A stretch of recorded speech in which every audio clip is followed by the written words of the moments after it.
এই মুহূৰ্তত ৰাজ্যৰ চৰকাৰী কৰ্মচাৰীসকলৰ বাবে লৈ আহিছো এটা ডাঙৰ খবৰ। এবাৰ ৮,০০০ টকালৈকে বৃদ্ধি পাব দৰমহা। দৰমহা বৃদ্ধি সম্পৰ্কত ডাঙৰ খবৰ আহিছে। 7 পে কমিছনৰ এই গুৰুত্বপূৰ্ণ খবৰ জানিবলৈ ভিডিঅ'টো প্ৰথমৰ পৰা শেষলৈকে চাই থাকিব। এবাৰ কৰ্মচাৰীসকলৰ দৰমহা ৮,০০০ টকালৈকে বৃদ্ধি পাব। 7 পে কমিছনৰ অধীনত চৰকাৰী কৰ্মচাৰীসকলৰ দৰমহা ৮,০০০ টকালৈকে বৃদ্ধি পাব।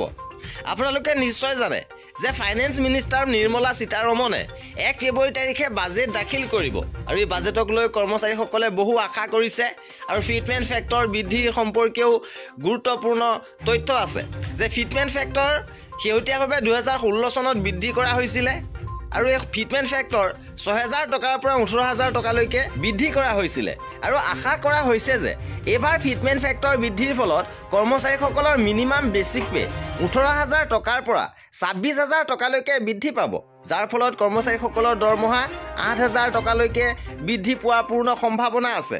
ইপিনে বেচিক পে বৃদ্ধি হোৱাৰ লগে লগে ডিয়াৰনেছ এলাৱেন্সো বৃদ্ধি পাব। ১৮,০০০ টকাৰ পৰা ২৬,০০০ টকালৈকে বেচিক পে যেতিয়া বৃদ্ধি পাব, ইয়াৰ ডিয়াৰনেছ এলাৱেন্স ইনক্ৰিজ হ'ব। বৰ্তমান কেন্দ্ৰৰ লগতে ৰাজ্য চৰকাৰ কৰ্মচাৰীসকলে ৪৬% ডিএ লাভ কৰি আছে আৰু বেচিক পে যেতিয়া বৃদ্ধি পাব, বেচিক পে বৃদ্ধি হোৱাৰ লগে লগে ডিএ অট'মেটিকেলি বৃদ্ধি পাব আৰু কৰ্মচাৰীসকলৰ লগত জড়িত খবৰ পাই থাকিবৰ বাবে আমাৰ চেনেলটো ছাবস্ক্ৰাইব কৰি ৰাখিব। ভিডিঅ'টো শেষলৈকে চোৱাৰ বাবে বহুত ধন্যবাদ।